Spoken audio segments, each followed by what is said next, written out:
Yes, guys, welcome back to the Engineer Muscle Podcast, aka the Old Bros Meet Science Podcast. We were the first guys to do it. Tim, Dara, and all them other lads and the Big Dog Cast copied us.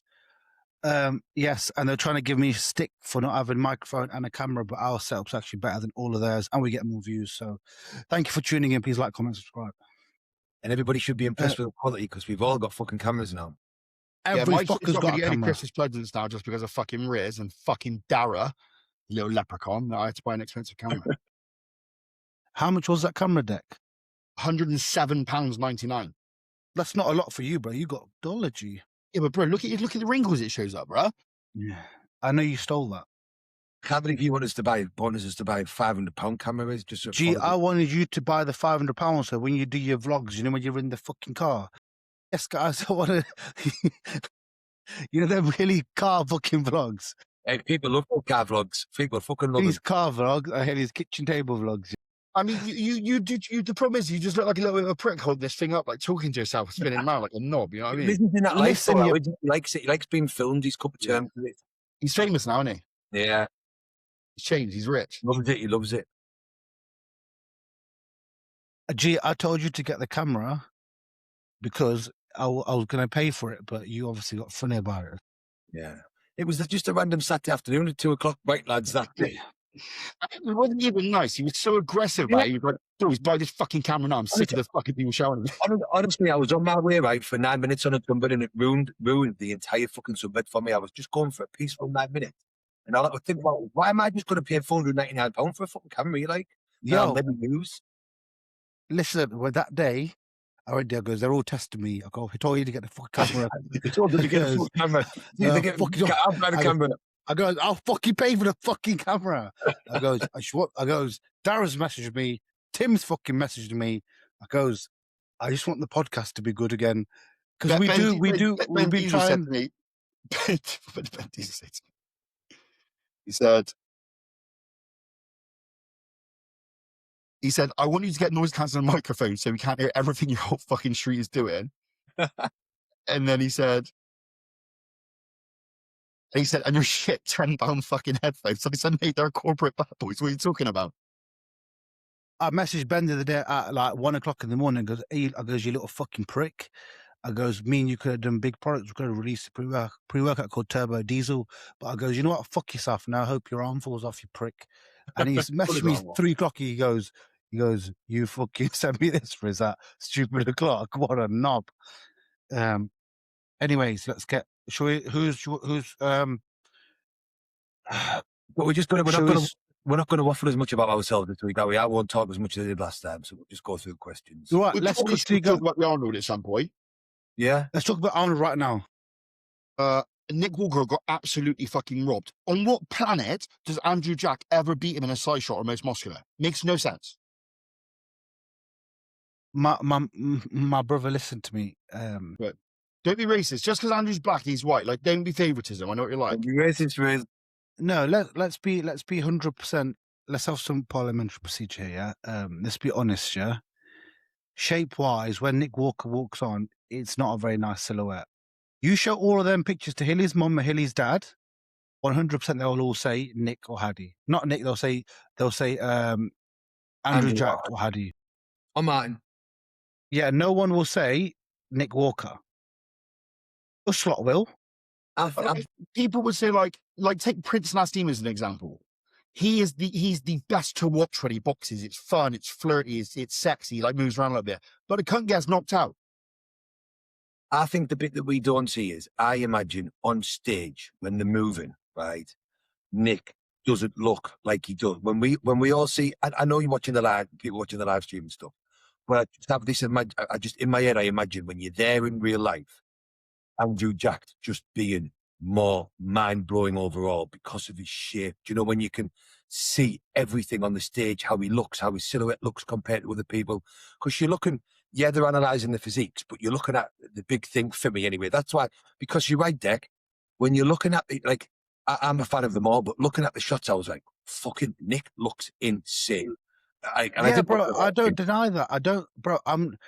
I'm saying I think Nick is mega. That's the best he's looked in a long time. But what I'm saying is, when he stands front on, and he just walks on as in like to go into the center spot.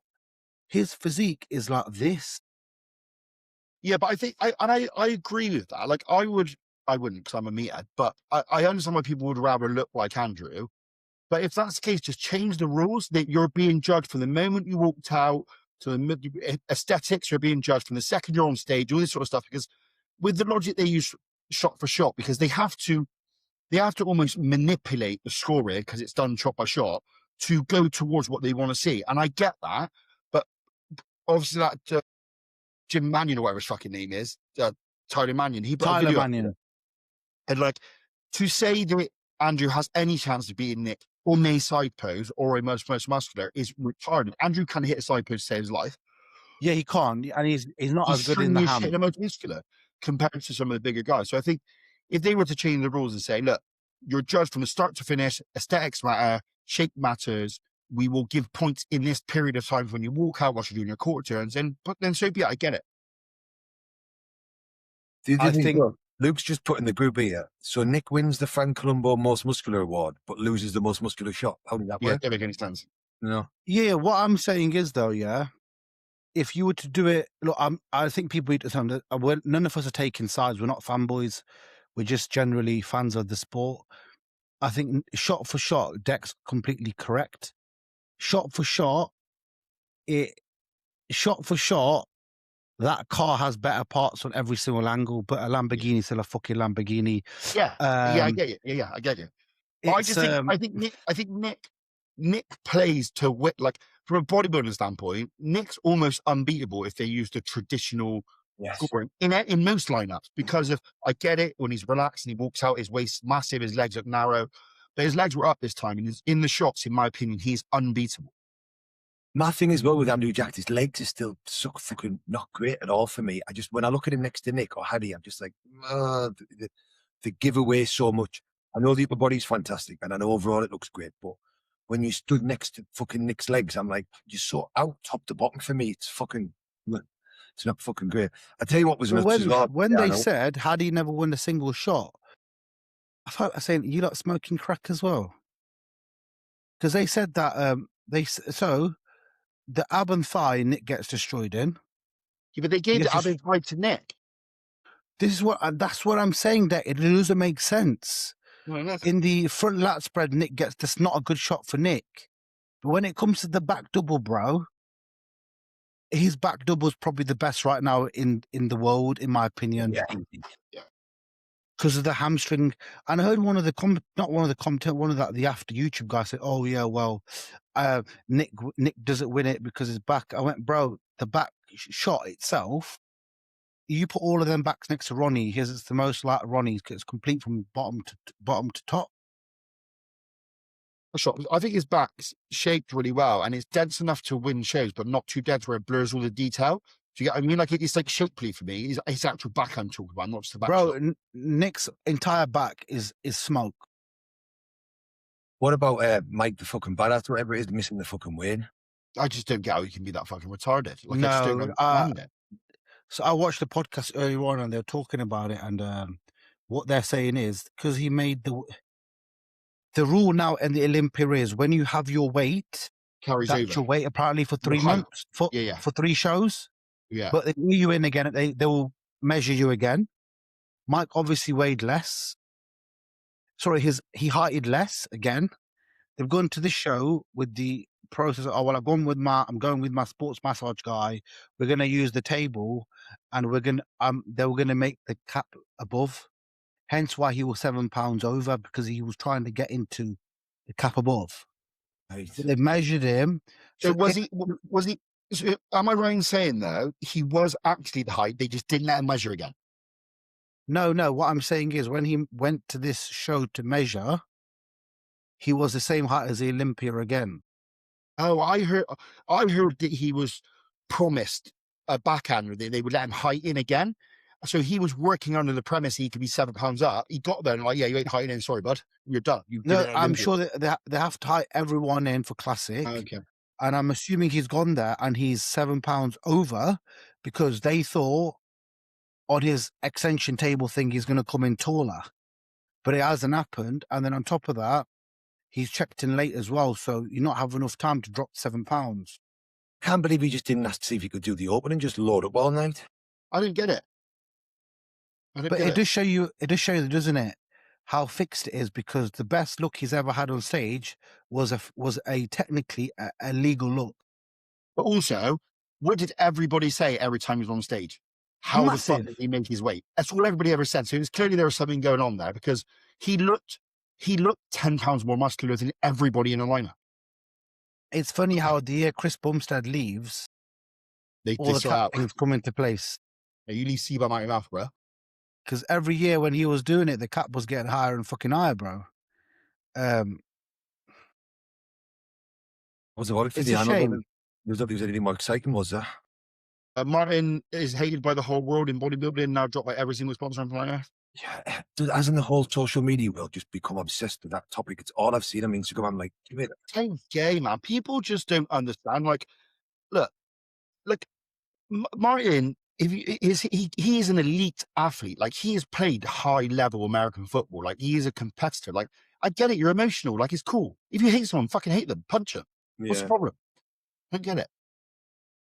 I think what he did was a little bit out of. I was just thinking about it from my sponsor sort of view. If I sponsored Deck and he went like that, I would have messaged him and said, "Listen, bro, you fuck me right." I would have went, "You fucking prick." But then I would have went, "But he's still my boy, so fuck you lot." Do you know what I mean? But they also sponsored him knowing his personality. This ain't the first time he's done this. He is a petulant child. People know that.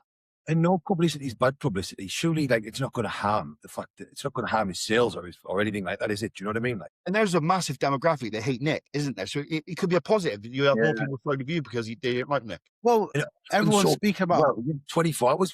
God, see you later. They've been speaking about Martin so fucking much, they've actually forgot about Andrew's win. Yeah, fucking nut. I think Martin is a bit of a child for sure. I don't think his coach behaves the best at shows either. I seen that in person in Italy. Who's his coach? Boss. Full speed. But I think when you're very passionate as well, innit? Look, I'm gonna be honest, yeah. When Kieran won that show, the overall ages ago, and it was my first overall with a client, and we cleaned up, and he won the show, I went to put your fucking sword down. And he goes, "What for?" I goes, "Just humble yourself quick." And as soon as we got in the car, that's when I went, "Yeah." I goes, "Fuck him with that." I goes, "Bro, if you said shit, I'd have hit you with that sort of spell hard. Your head would come off your shoulders, bro." When we got in the car, I was like, "Right, we can celebrate now." I goes, "Now start swearing at him, the fat fox," and I started cussing in the car because I thought I'd rather keep some shit, but play it cool. And again, they are fucking professional athletes. All the clapping when Nick didn't win, I thought, look, it made him just look like a fucking idiot, to be fair. Yeah, that was the bit that was silly. Like the whole pushing backstage, you call him a cunt. I don't mind that. I think that's the bit that fucked him, the clapping for Nick. And he did look stupid clapping like that as well. It's like, what are you clapping for, mate? Do you know what I mean? Like, fucking. Yeah, but I think we also do forget, in England, we're very, very polite. In other parts of the world, they're not like that. Yeah, we're a bit gay. Yeah, a bit gay for sure. Right, should we move on to some questions there and fire through everything that we've got?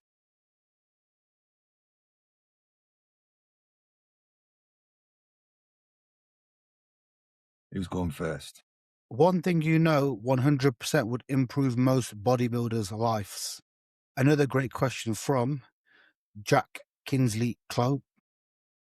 What was it again? It's cloth, by the way, not Chloe, you fucking retard. Cloth. It's cloth. What is it? Cloth. Yeah. Jack Kinsley Clough. Yeah. Not with a TH, but we'll get that. We'll settle that. We're just going to call him JK Cough. One thing 100% would improve most bodybuilders' lives.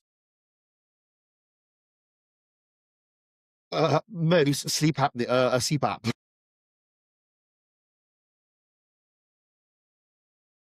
More regular deep tissue work. Weekly deep tissue. And I suppose the question's a bit vague because it's like, what does he mean, like the lives in terms of the bodybuilding career? Yeah. So I'm going to go there. I think, and it's a bit shit for me considering my fucking degrees in sports therapy. I don't do get anywhere near as enough deep tissue work as I do. And when you are getting it regular, it makes the biggest fucking difference. But none of us are good at it. None of us. No, But it definitely not me. does make the biggest One difference. thing 100% would improve most bodybuilders' lives. More trend? I think a good wife would fix as most guys. A Good partner. good Indian wife. The white ones, they can just cause you more trouble. They get jealous. Indian ones, they're bringing me rice and chicken, bro. Yeah. Daisy, holler me whenever you need. They should teach us this stuff in school. It's like foundations. Get an Indian wife. Get an You want Indian a Indian wife. or a fucking Polish bird or Russian bird or something. I hear they're fucking Yeah. Or a Thai one. They'll clean Yeah. your feet while sucking you off. Yeah. Go on, let's do one question each.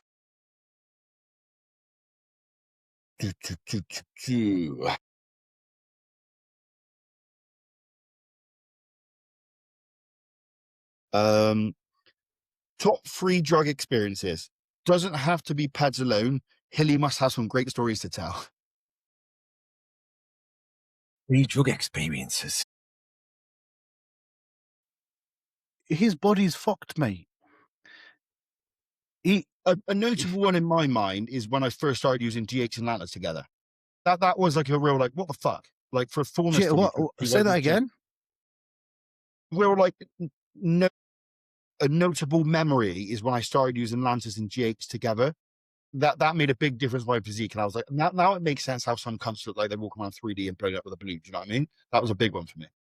One I always remember is using methyltren before a show. Yeah. Put it in at like 500 micrograms a day, and I had a classic limit to make. And it did not matter what I did, my weight just kept going up and up. I remember that show. The way my physique shifted was outrageous, but it was also the most depressive I've ever felt off a drug, ever. It was insane. I'd take it before the gym, feel outrageous for 2 or 3 hours. And then just slowly I'd start feeling more and more down and down. Only time in my life I've come home and asked my bird for a cuddle. You were on the other group chat we're in, Hilly. I said the exact same thing. As soon as I pinned it, if you'd put me in a room with a bear, I'd have either raped it or killed it. And then an hour later, all I wanted my missus to do was cuddle me to watch cartoons. Hilly, was this the PCA show they put on YouTube? Was that? Yeah. Yes, it was that one, I think, yeah. Yeah, I was at the show. Yeah. Yeah, we came the night before. Yeah, my physique, it just kept getting fucking bigger and harder. It was insane. But I had to my weight wouldn't stop going up. But that's when you sweat profusely on it, don't you, as well? Training, you just leak fluid. Do you know what Hilly ate for his carb the night before? Even I can't remember that. Sea bass and chips. Classic. Yeah, sea bass and chips. Sea bass. Drug experience. It is funny, man. Another drug experience. I got a good shared experience of magic mushrooms. So me and the boys have been partying for, let's just say, a couple of days, and then we were kind of like winding it down. And this sticks with me because I can't believe it's real or it happens in your brain. But we were in a very bad way. We were pickled. Then we started eating some magic mushroom chocolates. And then we were like in the countryside in a very large house. And then there was 11 of us. And then one of my friends saw a silverback gorilla in the field and like really, really like started tripping out. But then it like caught on and we were 2 hours later, we were running across the field off our nut trying to catch this legitimate silverback gorilla that we all would have sworn on our lives we had someone and it was real, until the magic mushrooms wore off and we realized we're absolutely fucking pickled not to go to bed. I had no shoes on and just socks in a wet field chasing after a silverback. Yeah, I've got an awful one, right? So me and my mates all gone to a festival in Leeds and everybody had MDMA, so we were just dabbing it. You kept dabbing, getting each other. What does dabbing mean? So you've got MDMA, like the crystals, and you just lick the end of your finger, dab your finger in and put a bit in your mouth. It's pure ecstasy, Riz. So it's like, it's all crystallized, horrible. So you only need a tiny little bit. It doesn't taste great, but you can just keep yourself on a good level. But the more rec we got, we kept doing it to each other, right? And we're all lying at this part of this festival on the field. My mate went, Hilly turned round and I'm full-blown conversation with someone, waited. And I've just turned round, presuming he was going to give me a dab. And I just felt this rock hit the back of my throat, right? Like the size of a smartie, right? Bear in mind, you need like a little bit of powder on the end of your nose. And my mate had just pulled the rock out and gone ping into my mouth, right? I looked at him, I was like, you tit, right? Nothing I can do about it at this point. So no way I made myself sick in front of everybody. But but I kept forgetting. So as I was carrying on around the festival, Kim would go, "Hey, Hilly, do you want to go this?" I was like, "Yeah, yeah." And every time I'd be like, "No, why would you send them all?" Anyway, we got in a taxi to go back to the hotel, right? And and you just know that it's just going west sharpish. Taxi driver was trying to speak. I was like, "Mate, stop talking right Yeah, now." please stop talking. I need to cut over and be quiet. We managed to get back to the digs and I jumped out, ended up being sick, this like black tar all over the side of the road. And I ended up climbing in this pizza shop and like laid on the bench for about 20 minutes till I came round. We were meant to be going to the after party afterwards. So they all went to someone's room. I had to take myself back to the hotel room, sat there with a different drug and a bottle of vodka. And I was like, right, you've got 20 minutes. You're going to have to pull yourself around it. So I was going in the shower, coming out, having a little shot of vodka, little bump, going back in the shower. 5 minutes, right, took me and I'm like, right, I feel sound now. Got all dressed up, go and meet them, go to this fucking after party at this club, turn up, it's pissing down rain. The queue's about 2 miles down the road. Made the taxi driver turn around and go back. I thought, I'm not standing in that rain. So made the biggest effort to pull myself around, got all dressed and then went back home went to bed. Felt fine the next day, like. If I ever get that Rosamund right now, that's what I'll be getting it. You know, I'll tell you that now. No, listen, fuck that. Listen, I used to smoke them. The only trip I've ever had in my life, other than when I was young and I tripped out to like some dubstep tunes on the bus. It took me like 3 hours to get to school. And when I got to school, Dee was like, "What's wrong?" And I goes, "Nothing." She goes, "Oh, you've been smoking again." And I was like, "Yeah."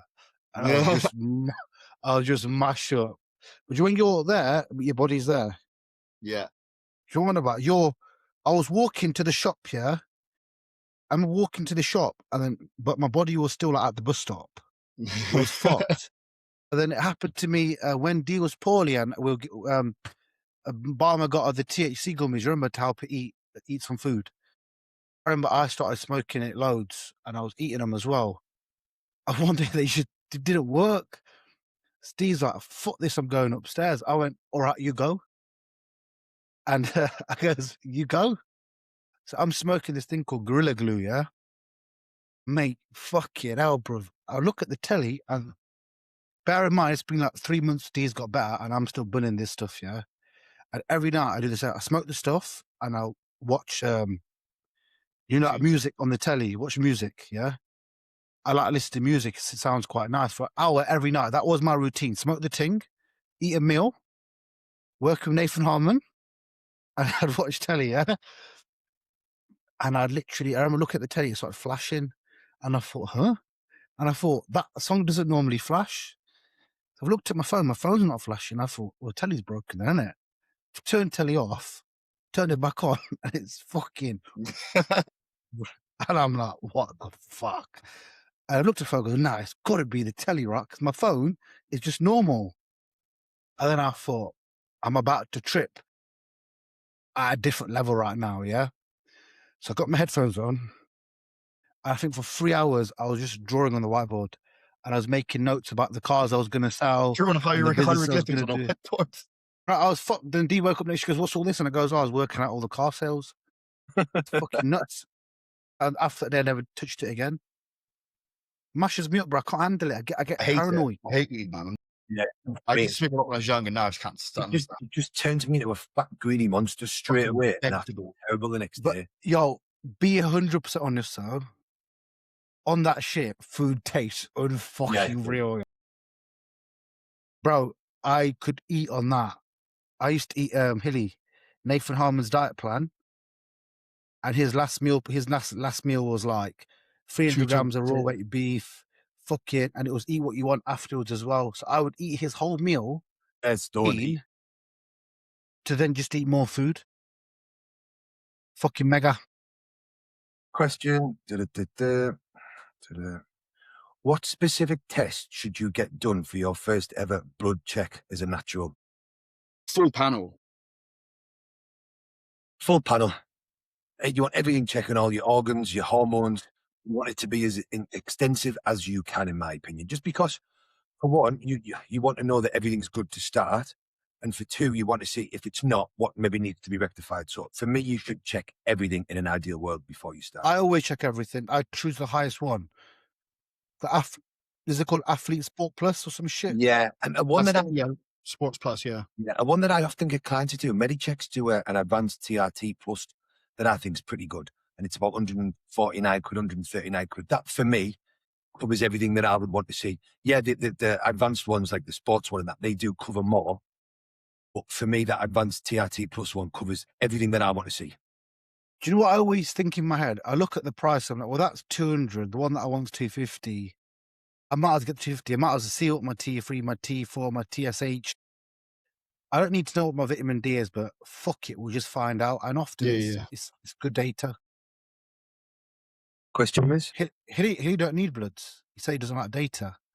He's He a just mute. runs it. I love the data. I feel fine. My bloods are always good.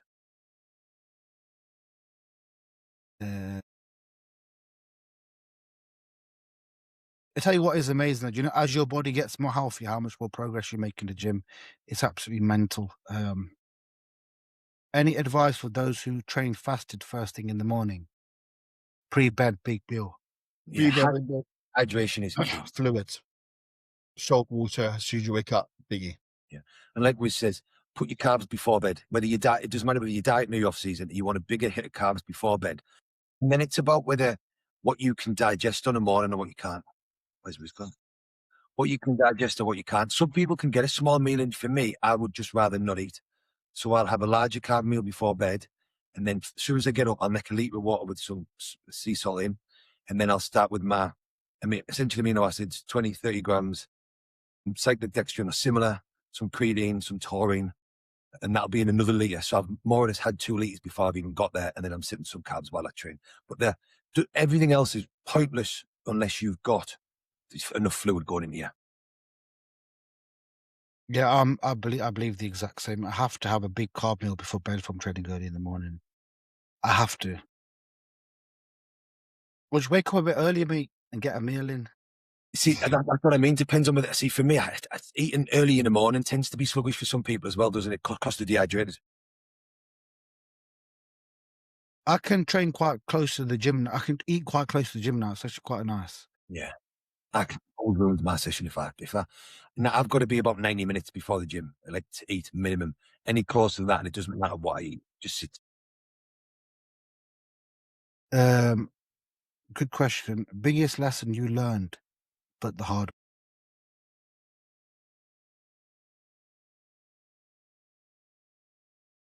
Listen to your body. For me. Don't rush back after injuries. Yeah, that's the same as me. Yeah. Yeah, because after tore my pec, after the 4 or 5 weeks of I'm not bodybuilding again, then I was like, it's not stopping me. And then within the 8 or 9 weeks, Ben and man, there's only 10% of it left attached. That is, I tried to deadlift, and that's how I slipped my discs. Info, proof coming soon. It's not going to get it for me. I still think that's a bad trip he had years ago. He thinks he's lost discs. He hasn't lost any discs. That was right.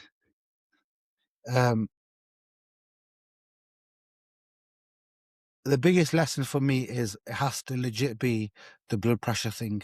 It's a big one for me, that is. Hilly gone for donkey years saying to me, oh, shit. I was like, listen, mate, fuck your blood pressure. I ain't doing it. I was like, I can't be arsed. I'm sound.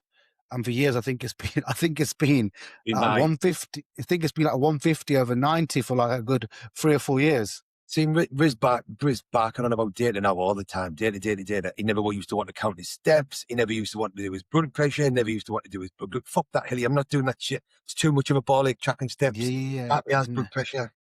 But listen, things have changed. Man's getting older. That's why. Why is it?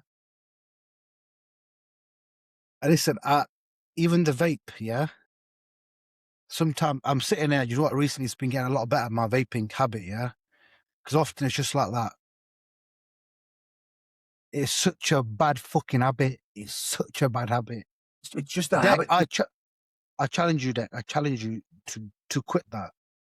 Man, I got willpower, bro. As soon as I don't want to smoke it, I'll stop smoking it. No, you fuck off. No, you I smoked cigarettes for 10 years, bro. I smoked cigarettes for 10 years and I just quit one day. Bro, I smoked for 16 years, you wanker. Do you know what it is for me, outright? I knocked man on it about 6 weeks ago because when I was getting them bad hiccups. And then I did last week, didn't touch it for 2 days. Blood pressure definitely came down. So it was definitely that because I nail it that much. But it really helps me manage my fucking stress. It does. It does with me as well. That's when I noticed it. Doesn't bother me at all. But when at the end of the day, when I really has been going, dad, all day. And then I'm getting messages off clients and And when you just stress out, as soon if I just go instantly. I know the moment you see Riz's name pop up on your phone, you hit that motherfucker. Yeah. On Friday, he gets the big pen. Jug. He has a brand I new gotta one check just it. ready for the check-in to go. Yeah. Got some. Hilly's got the big thing for me. For the big God, remember when thing. you used to walk around one of those big gay fucking goth ones? There's that issue. Bro, the square ones. Yeah. But I think I was one of the first people to start vaping. Like Yeah. legit. That was no nicotine though, was it? No, it was. I've always smoked nicotine. Oh. So I never quit smoking. I went from smoking to the vape juice, didn't I? To nicotine vape juice. When I started, bro, vaping was dead cheap as well. Proper cheap. Yeah, You get nice, like nice. I just big think lot. it just helps me relax. I just like, Do you know what I do now, G? I drink tea. yeah, you said that, yeah. Black Yeah, tea. You see me, innit? I'm pretty sure it was KFC gravy in a cup, bro. Because I want tea. That didn't look like tea to me. No, I it didn't look like tea. I put the tea in a shaker cup, so when I'm driving to work, it don't spill everywhere. Well, I'm still having my vape, but I'm just having it like after I eat or if I'm in the car or something. Because my problem is, it wasn't just like normal vaping. If I'm sat at my desk for fucking 10 hours, I'm just sat with the vape all fucking day. So now I'm just having it when I want it. Because what I'm not a big believer in is saying, right, if you enjoy something, you can't have it. I think that's what fucks with you a bit more. And I enjoy mine, and there's very little vices I have left in life. So why shouldn't I enjoy something? Yeah, but Hilly, you're not having the nicotine anymore, are you? Well, the one I've got right now is done, yeah, but no, I'm waiting on some fucking no nicotine one to come because it's definitely. I stopped for 2 days and my blood pressure's always been sat for the last year at around 144, 146, between 87, 88, 90, 91, 92. It's always sat around there. It never used to be. So 2 days after the vape, I was 1-3 pulling the vape. I was 133 over like 77 and 80 and 81. Come straight back down to normal. So it's definitely the vape because I'm sat there going all fucking. Yeah, but what I'm saying to you is it's not the vape, it's the nicotine. No, it's the nicotine. Sorry, vape. yeah, it's the nicotine, yeah. Yeah, so what I'm saying is like part of me was like, I should just get the non-flavored one. But I know once I start, the non-nicotine one, but I'm just thinking to myself, and I've let it go for nearly 2 weeks. It's been 15 days, bruv. Yeah, you don't want to touch yours now. You've done 2 weeks, just fucking forget about it. But it is, but like I say to you, when I just do a bit of design work and I'm at my desk. It's an enjoyable thing to have. That's the problem. It's like I say, I like fucking when I have my food and before I get back to work, I'm like, just have a little vape. If I'm in the car and I'm a bit stressed, I'm like, it's like sun shining, windows down, shades on, vape. Fucking life's good. I might start, yeah. I might start smoking a little bit of crack. Apparently that's supposed to be quite. Pay good money to see that experiment. Yeah, never. No drugs, mate. My body's clean, bro. Question deck. Deep.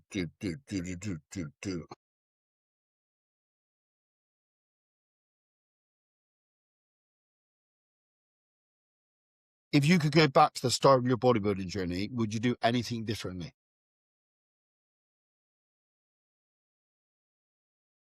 Talk less, listen more. I've got the one I always say. I would not be so focused on staying lean and worrying about my abs because the in thing used to be you should only bulk until you start to lose the shape of your abs. But my issue is that's where I hold on my fat. Mm. And obviously, I wouldn't even party less because I am who I am because I'm partying because of my social life and I had the fucking world's best time in my 20s. So I probably wouldn't change that. One of my biggest things was because I was a fat kid and then I got lean and then I did a show and I was immensely lean for my first show. And that's why I started getting clients before social media ever existed because I came in for my first show on another level of lean. But as soon as I would grow, I'd get to a point and just the in thing then was like what everybody would just reel it off. As soon as you start to not be able to see your abs, that's it, you're done. And for me, in a shorts and a vest, I look like I'm super lean, but it's 3 or 4 weeks after a show, my abs have faded. The wrong way to going. And because of that, I had this real fucking issue with growing. That and the fact I've been a big kid, a fat kid. I don't think I'd change anything. I've loved everything I've done. Got a lot from it. I think the big one for me is legitimately is I don't think food needs to be pushed up as hard as people make out like it needs to be pushed up. I think you can make progress on the same amount of food as you're upping anabolics. And I think just because your weight's not going up for 1 week doesn't mean you should up your food. And Haley, you see I know you're not a fan of the daily weight share, but you see the merit of it when I check with you now, because we see how it's been trending. And it's when you get to see the trend, it's more realistic on what to do. My thing is, I think the problem is everybody eats harder or heavier when they're younger, mainly because, for one, most people don't have the experience of how to get food in, they have the other options, they have the knowledge. And for two, I think because you don't really know how much food is too much food, you just eat, don't you? And you end up eating the poorer sources. And when you're young, you're just not patient. I think that's the other thing as well. And whereas now we know the merit in staying a bit leaner, and we know that there's different ways of doing it, and you can only build so muscle so quick. You don't know that when you're young, and you want to just look big in a t-shirt. It is the fact of the matter is, for most people, like, you want to look big in the gym, in a t-shirt and a hoodie. You just want to be big. But I still do think there is merit to pushing things. I think the problem is when you start eating, because everybody does this. We start eating junk, right? And people do it even when they're really experienced, and there's nothing wrong with it. But I think what you don't take into consideration is the stress that then puts on your digestive system. And then that stress stops you being able to utilize all of the food that you're eating. So you gain fat, you maybe not getting the muscle that you should be. So there's a fine line, isn't there? And then there's the patience factor, because you could, even if someone said to me, we've tested it, Hilly, on professional bodybuilders. If you just eat 200 calories over and you just stay there and just stay there forever and just keep tinkering it, I think I would have got bored of bodybuilding. I think that having those push-ups and having all the extra power that you've got from the food and the body weight gives you more leverage, more power. I think that motivates you to drive upwards and comes down. And even though it might not be arguably the most optimal way to do it, I think that that's part of the enjoyment, or it was for all of us, wasn't it? Like, I want to hit this weight, I want to be big. Right now I need to come down. I think getting fatter than needed is okay if you're getting stronger. Yes. I think if you're not getting stronger, follow that rule, you are actually. I said this. You always says that, don't you? Like, I always do, because like there is a point where I'm fat, but where I'm retardedly strong, and it's not like a linear thing for me. Like, we know that, like, my maintenance for food is ridiculously high. I need to eat a lot to grow. When I get to a super soft stage, and when I say super soft, I'm like Hilly. I'm lean all around here in my leg. It's just my midsection is fat as fuck. That's where or my ass is fat. But as long as you're still getting stronger in the gym and you're recovering well and you don't feel like death, man, just keep pushing. Especially like if you're younger guys and you compare, like what Riz just said down about being at 200 calories surplus to the kid who's eating 1,500 calories over at a McDonald's twice a week, that kid's going to get bigger. I'll bet my left testicle on it. Yeah, I would think. I think when everything's in order, sleep, training, diet, nutrition, just everything's on point, yeah. And it's hard for me to explain. Like, the food is obviously king. I'm not saying it's not king, but obviously your training is what. I agree. I know what you're saying. Without the solid training in place, the training must be there. That's always going to be there. The training has to be sick, and everything else around it must be aligned for us to make consistent progress. And that way, you see a lot of lads, when they actually go into a prep, they always grow. Like with myself right now, as I'm getting leaner, I'm actually getting fucking stronger. And every time I get leaner, I get stronger. When I was with Cuba, I got stronger all the way to the last week of my cut. So I think it's person dependent. I don't think everyone's body does very well being very fat. I don't do well being heavy at all. I go to shit as soon as my food gets high. I feel way better when I'm lean. And then that's the case for most. Yeah. But some people feel better when their food is high and they feel like shit when it's low. For me, I'm the other way around. And not fat, I can still be lean, but when I'm heavy, my body just suffers. When my food is high, my body just suffers. I just don't feel great. I don't function well. My training goes to shit. But it's why I'm nowhere near as big as I should be, because I just don't do well being heavy, and I pussy out. I tell you who does a very good job at off season, and I give him props. The absolute pig, Ben Diesel does very, very good in off season because he doesn't give a fuck. He never actually gets fat because he's a big lad, yeah? And in person, he is a unit. I have to say, I'm very rarely impressed. He's very, very good in person. He's one of the biggest on the team.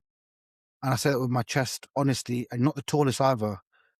And that lad He's gets a big. fucking manly. He's short. Yeah, he's about my height. Yeah. But yeah, he shows you how to do off season. That lad does. I have to give him respect. And again, we say this over and over again. There is, apart from maybe Andrew Jacked, there is no one that got fucking huge without eating a ridiculous amount of food and getting soft, not getting obesity fat. But there's just nobody. Doesn't matter whether you want to talk fucking British top level amateurs, whether you want to talk about the best pro bodybuilders in the world. Everybody, they have had periods of time where they were big, they were soft, they were heavy. I think it's unarguably just the way it is. I've got a question that sort of flows in with that a little bit. Pushing all things bodybuilding when younger or a slower, longer approach? Pros and cons. Get big Say that quick. one more Make sure time. you're staying healthy. Say that again, any question? Well, should you push all things bodybuilding when you're younger? So I think what he means is, should you be more aggressive when you're younger, or should you take a slower, longer, more steady approach? Pros and cons of each. I think fast out of the gate makes sense. Like I think you can recover better. I'm not saying be reckless in any way, shape, or form. And there are anomalies like Andrew Jacked, obviously, but the large proportion of the top 1%ers all got big young. I don't currently say they put whether that was genetically or whatever, they got big young, and then if anything, they slow down as they get older. They don't keep the same rate of gain as they do in their younger years. The likes of Jay Cutler, Lee Priest, all those sort of boys. Or even the big bodybuilders we know, they got the bulk of their muscle from the ages of 18 to 22, 23. Do you see what I mean? And then it's a case of it slows down. I think if you could push hard out the gate, and like Riz said, get everything in line first, training, food, diet, and all that sort of stuff very early. And then from a drug perspective, I suggest pushing hard out the gate, making sure you're staying healthy, and just whilst you can recover, make the most of it.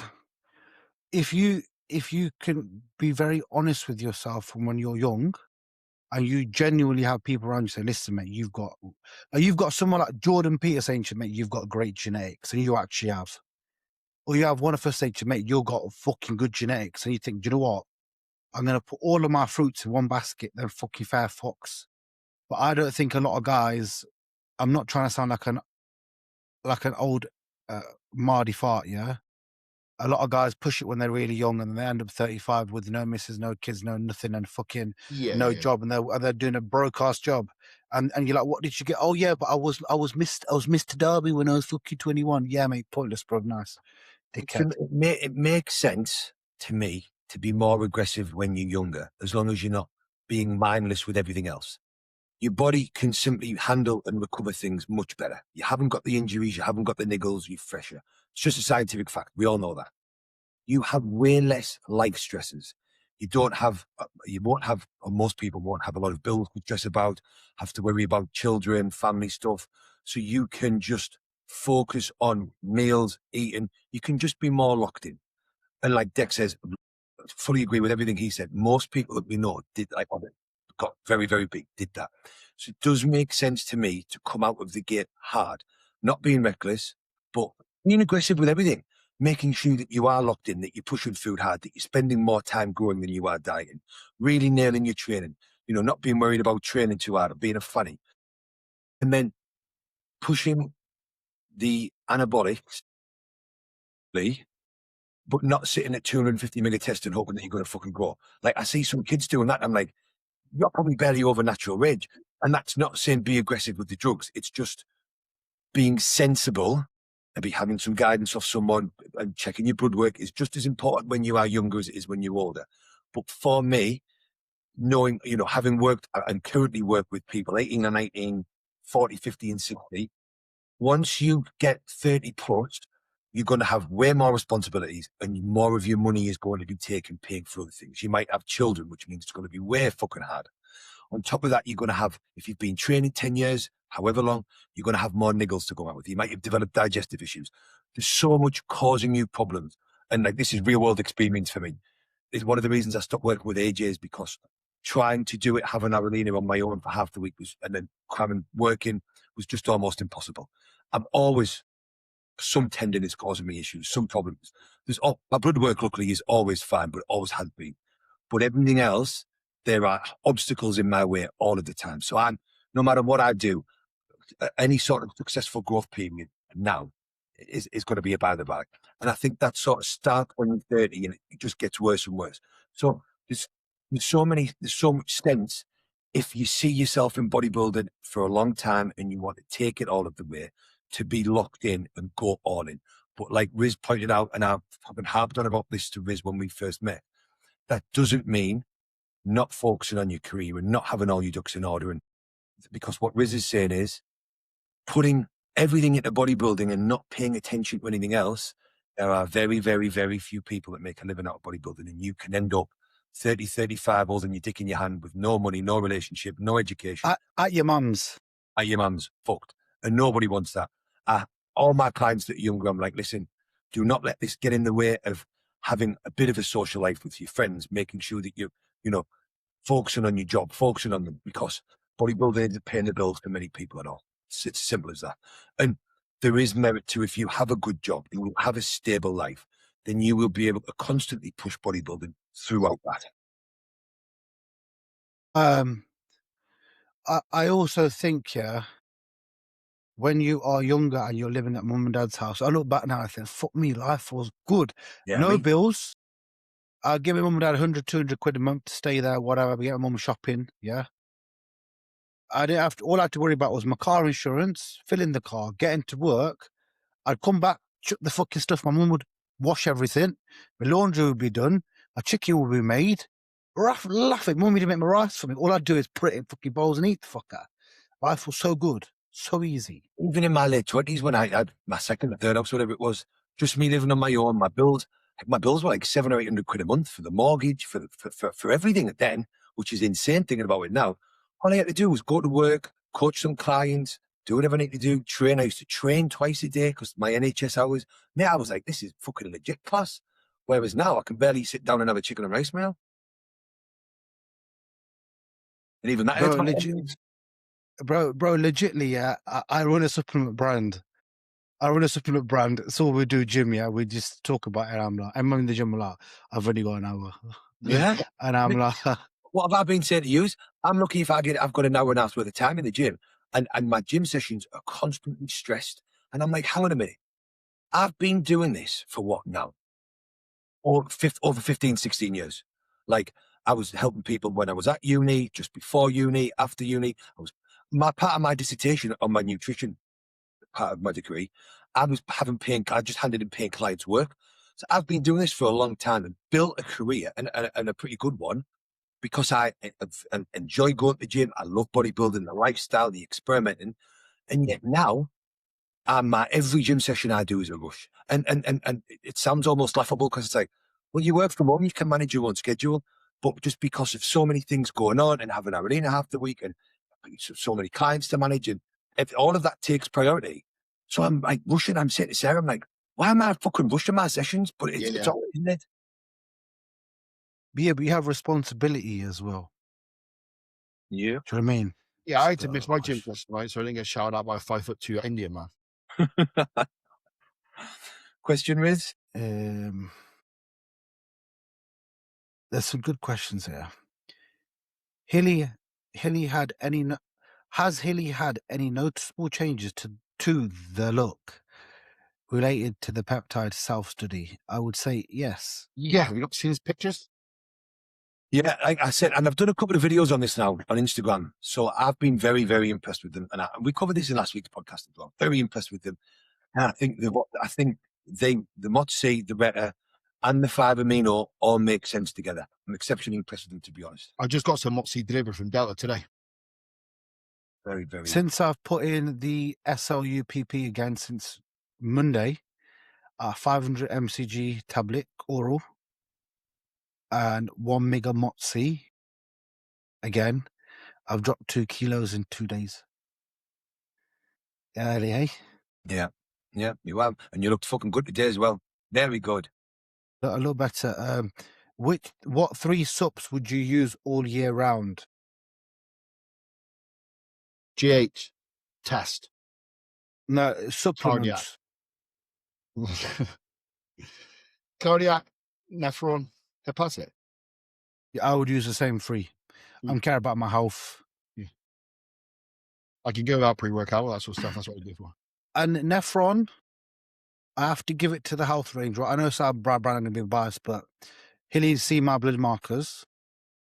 And the improvement on my blood markers was fucking nuts, especially in kidney function, ALT function, AST function, and I'm on more compound now. So, very good. But we'll see what the next one's doing another 4 weeks. Hey, going back to the MOTC quickly, but start a tidy up. How much should I run? I would run 1 mg a day. That's what I've been doing. Yeah. I have a 40 milligram vial. Oh, yeah. From Thoroughbred, and I also have some from Delta as well. With the 40 mg one, I'm mixing. I think I got a 10 meg vial. I think a little one.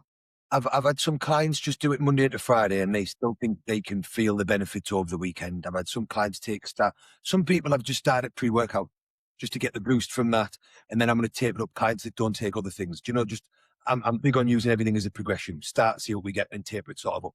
But for me, the 1 mg a day, and usually I don't have any on a Sunday, but the 1 mg a day has been the biggest game changer. The SLU, the Alcon, the MOTC, them 3 together are absolutely fucking mega, yeah? I already pinned them pre-workout, so I might add the MOTC to my pre-workout cocktail.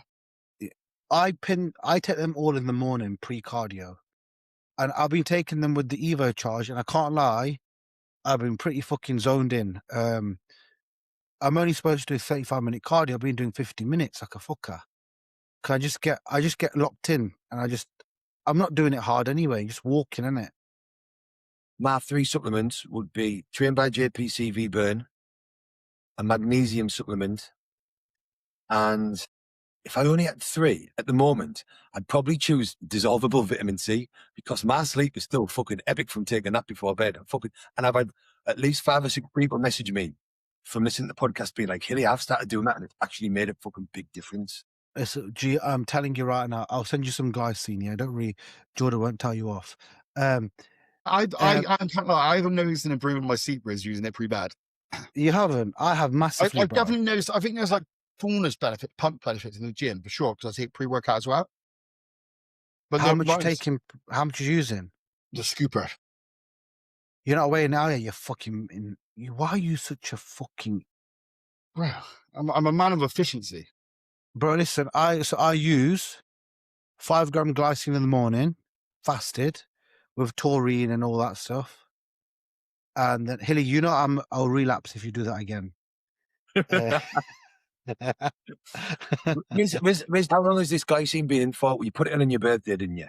Do you know what it is? Man's tried giving me shit, yeah? Riz same time, it's insane. Right? I was using glycine from Strom Sports 7 months ago, yeah? And I've used it for a while. I remember saying to Cuba on a message, bro, the glycine pre-bed's mega, you know? And he goes, glycine? And I said to him 2 weeks ago, bro, that glycine improved my sleep. He goes, yeah, I use it too. I goes, I told you that. But I was using 10 gram in prep with Turbo Dreams, and it really helped me sleep, yeah? Now, I've been using it again since my birthday. 5 gram in the morning, 5 gram intra, 10 gram pre-bed with 5 gram taurine, and a Turbo Dreams, 4 caps, and loads of magnesium, yeah? Now, glycine makes a lot of sense because it cools your body down when you sleep. Yeah. Hilly, I sweat a lot in bed, but I don't sweat. I don't sweat in the day. So it's really helped my fucking sleep. I don't know if it's keeping my body temperature lower. The only reason, my question was, and the reason I took the piss last week is because you put it in at the same time you had an off plan for your birthday, and then you had a cookie munch the day after, right? So you've been in a dieting phase, and then you fucking carb load and you junk load, and then 3 days later you go, wow, the glycine's fixed my sleep. Motherfucker, if I go in at 10,000 calories, my sleep's going to be good. Yeah, if you ever watched that film, Split, you know that dude's got 10 personalities? But listen, after the joke, what I'm saying is, if the sleep holds good this week and the only change was the glycine, then it definitely has to be the glycine. Tell me right now, tell me right now. And I want to see your fucking ring data. I want to see your ring data, Mr. fucking Data Dial. Listen, fucker. You tell me right now, you message me today what time in the morning. Check that.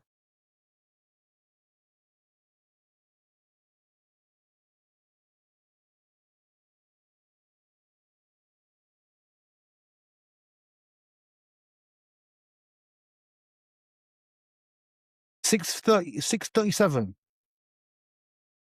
5:50, I got up. That's when I messaged you. At what time did I reply back to you? 6:42. He went straight Fucking back in bed hell, go after that. He was back in bed until 10:30. No, I was on my phone on YouTube. But look, my sleep using the glycine has literally been, literally, mate, before glycine hit Sunday 1st of March, before that, it was 66, 67. And since I put the glycine in, 83, 79, 75, 85, 79, 69, 73, 72. It's just gone better and better and better. But it's dipped down a bit this week. Dipped down a bit this week. A tiny bit. Yeah, but it's still up there. It's some glycogen coming out with. But what's good is my latency to bed is mega. Riz be taking a diazepam tonight. Look at it, fucking 99. Is the glycine? Riz got the THC shit back out. 99 there. Listen to me. I'm trying to fix people. You're trying to out-drug them. On top of that, by me saying use glycine, I'm saving people money because it's cheap. It's probably one of the cheapest supplements that we sell. Yeah. I think we're like the cheapest in the UK for glycine as well. Just so you're aware, Riz, it's got the same texture as MDMA. Has it? Now I've seen it before bed. We'll bash it then. We'll use it. No, but honestly, I've seen a massive difference with my sleep. And I was actually doing some reading about taurine and glycine together are very, very good for heart function, especially taurine, especially when you're using stuff like Clen. Because something about your body does something with taurine. It depletes your heart. That's why we take taurine when we're on Clen to stop the cramps. Shifts the electrolyte balance or something, doesn't it? Yeah, I'm taking like 20 grams a day, Hilly. But I do also want to say to people, look, I don't pay for the subs. So I always experiment with this shit. But on top of that, glycine is also a precursor to glutathione. NAC is also needed to be a precursor to glutathione. And they all work very good in that pathway to obviously increase your body's basically your body's pathway to create glutathione in a simple way. That's why it's in hepatic the way it is. So when you're running anabolics, maybe that's the reason why my ALT come back really good. It's a known thing. It's a known thing to take glycine to improve your sleep. And I'm not just doing that. It's a known thing. I just want to see if yours holds good this week. But the glycine's a common thing for people to take before sleep. So there's a lot of science in there. Yeah, it's very common. I'm not saying I've invented something new, but it's mega dose. I might try 20 grams today before bed. Question? Which ethnicity or country has the best base genetics for bodybuilding? Nigeria, Africans. look up there, 100%. Africans. You can't say Africa, bro, as a general. What? Africa contains people from fucking Somalia. I'm saying Africa, excluding Ethiopia, because they ain't shit. I'm talking about the big black motherfuckers. Bro, the guys in Nigeria, wench. Ghana, wench. Cameroon. Yeah, Cameroon, wench. Congo, hench. Yeah, but they kill people a lot as well. You can't have Congolese motherfuckers running around, mate. They're dangerous. Not with muscle. They're people sales heads off. They're the main ones where they're quite big. The Jamaican lads ain't that big compared to the Nigerian boys. I'm probably getting myself stabbed up by saying that. You're going to be in big trouble at the weekend. No. What? So I was going to be sending voice notes to you later in a Jamaican accent going nuts. Yeah. No, but real talk, them Niger. But remember, the Nigerian man are proper. They're hench. Yeah. What is Samson Dowda? Nigeria, Yes. He is. Nigerian Lion, Nigerian Nightmare. Yeah. Something like that. And Andrew Jackson as well. Yeah. Yeah. Yeah. There you go. That's Speaks fucking for mad. itself. But what is Diasha? He's half Filipino, mate. He's You Asian. about to say he's half caste, you racist bastard. I was going to say that. He's half Slater. No, what is he? What is the black in him? What is it? Is it Nigerian as well? No, I don't think he's Nigerian. He calls himself Blackanese or something. He's like half Chinese and half something. I don't know what it is. Diasha sounds French to me, Nathan Diasha. Yeah, it does. Me too, actually. But yeah. Anyway, next question. How do you think Neil Curry would have been doing currently in the open class? How do you think Neil Curry would have been doing currently in the open class? Is he on about Neil Curry who's passed away? Yeah, he must have been. Must be. Did Neil just start doing open bodybuilding? Look, I love Neil, and I completely respect the grind, but I just do not think he had the gymnastics to hold real mass like open guys. Not saying Classic, he was smoke. Yeah. Just before he passed, he just transitioned across to wanting to move up, I believe, and he looked good. Right. But I think a lot of that was post diet, like the gym Phil. I mean, he was fucking pilled out of his brains like one day out, 4.5 weeks out, like inside out pilled. He was still sat down. But he had an absolutely fantastic physique, especially in person as well. I know Jimmy Tonks on the podcast they've done he had a big thing about what you've had it in the past where you think you're bloated. Yeah. He used to always think he was bloated, but he wasn't. And he would do mad shit week out.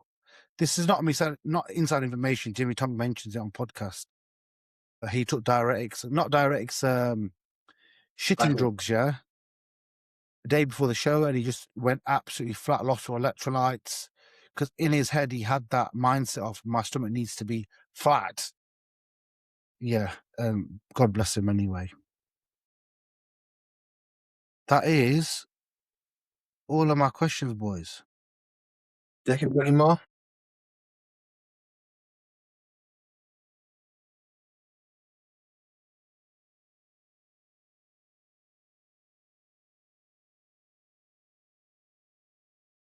Judged and added too much food too quickly in a gaining phase. How do we fix it? Put it straight back, bruv. Pull back ASAP. That's it. Yeah. Get moving. Unless Put it straight back. Yeah, because unless you've been overeating for like 5-6 weeks, if it's only been a week or two, you can just clean that shit up. It'll only be water. I'm going to be honest. I think if you do that mistake and you know you've gone too soft, put yourself in deficit, put cleanse straight in, and get the shit off quick. Yeah, get off quick. The only problem is when it's just you need to flatten yourself off quickly to get it off. You can't sit in the middle. You need to get the fullness out of you, quick time, and then start taking it off. You want to be dropping on a good 50%, I think. Work it in, get it back. It's like them first 6 weeks in prep where you're just like lost. Yeah. Where you're not full, you're flat, you're not round, but you're in that. You're fat and flat. Yeah, no man's land. That's the shittest bit. £200 a month on HGH or Retta. GH, you fucking. I can't say that because I know. Is that the question? Huh? Say that again. Would you spend £200 a month on HGH or £200 a month on Retta? Absolutely on HGH. You're a waste on Retta. One's anabolic, one's catabolic. Yeah. Done. Yeah, done. Is that it? I've got one. Amino swole or L-carnitine before workout. Amino swole. All of it. Both and into the training muscle. I would do amino swole going into the train muscle. I'd put everything systemically, mate. Put your leg, go train your shoulders.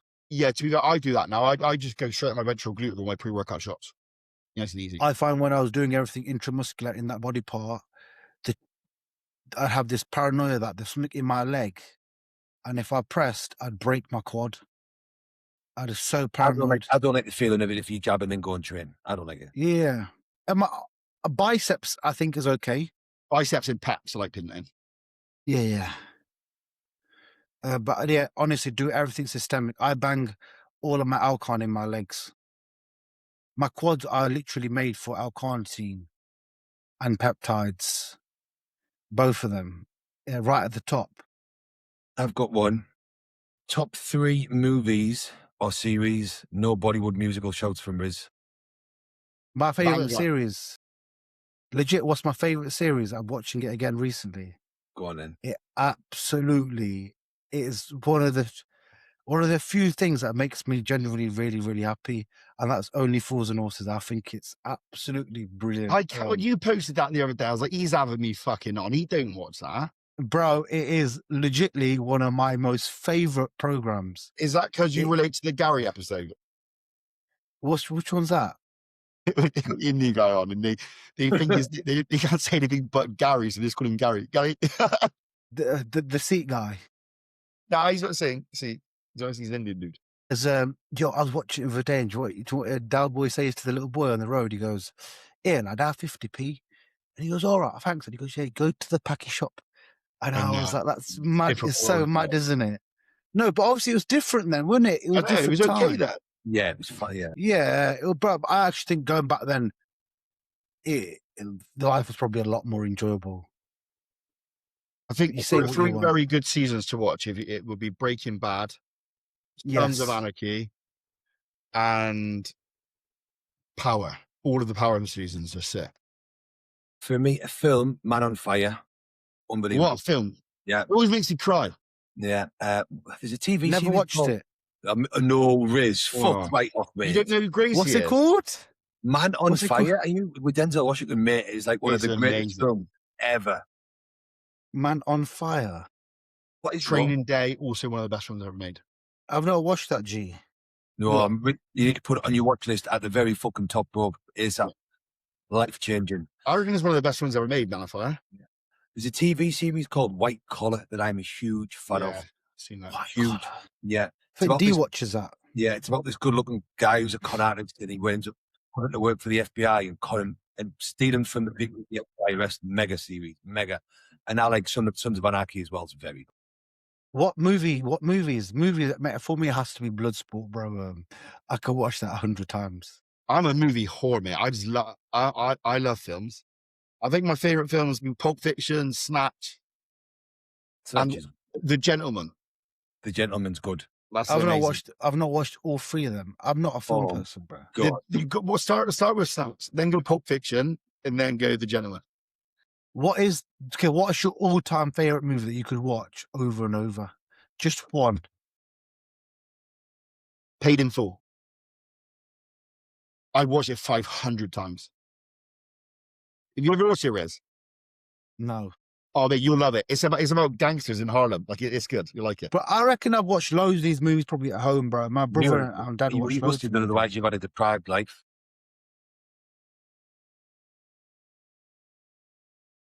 Man on Fire, I could watch and watch and watch. If I've watched Yeah, that. it's mate. an amazing film. I watched it not long ago. Uh, That's me done for questions, boys. Yeah, should we wrap it up? I need a piece. I need to eat. Yeah, but on a level, your Only Fools and Horses, that does it for me. That's fucking the best series I've ever watched. It is what? Yeah, it's a good series. Do you know what it is, bro? It's just that witty banter, Yeah, it's just funny. and it's so Old humor. stupid, You can't be old laugh out loud humor. bro. It's old humor, and when they actually have the laughing in the audience, yeah, Yeah. it's Like mega. my wife and kids. You know what's in the background? Yeah, bro. D hates it when I watch My Wife and Kids. Oh, I love it. I think it's fucking mega. Yeah, I think it's mega as well. You go into the Tiki Hana, and it gets Yeah. Yeah, right. Let me stop, guys. Please like, comment, and subscribe. And We'll yo, be let me know if the audio's better. My video, I don't know what it's done halfway. Is swapped from the camera to my Mac camera. Hilly's all right. Deck's all right. Let us know in the comments. Peace out.